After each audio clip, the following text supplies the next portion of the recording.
when the opportunity came and the Napoleon Hill Foundation was looking for somebody to write the Latino version, and I heard about it, I thought, that's me, I've got to do it.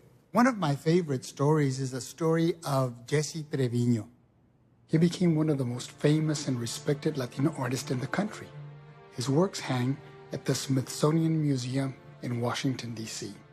But as a younger man, few can imagine the fear he faced and the courage he summoned.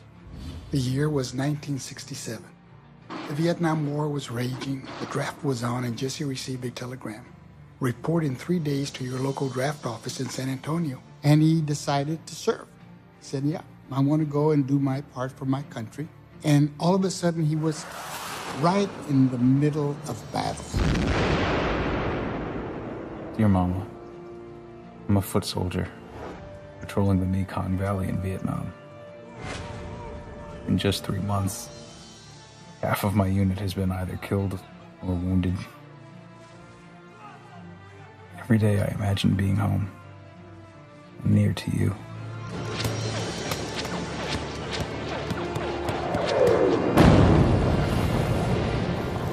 So much pain in a place that is so beautiful.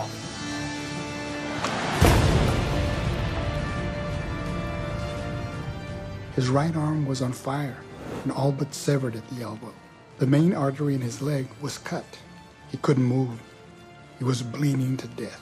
Private First Class Jesse Trevino survived, thanks to the quick action of his buddies, who dragged him to a helicopter and flew him to a MASH field hospital. They patched him up and saved his life. He almost lost his leg. He had shrapnel all over his body.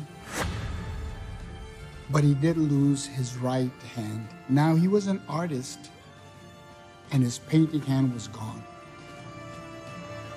2 years passed. His wounds were healing, but his heart grew deep with despair.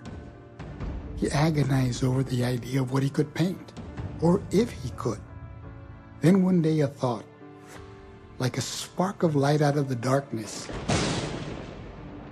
If I learned to paint all over again, with my left hand, I'll paint the things that I love the most. My family and my neighborhood. He took classes with beginning artists. He painted murals of the horrors of war. He even got his master's degree.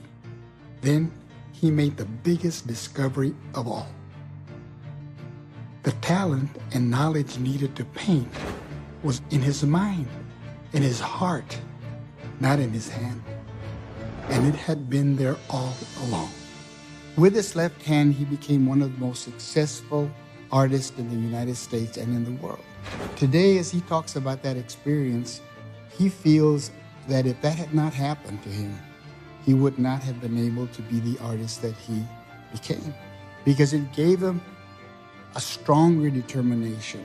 He said, I am going to do it no matter what.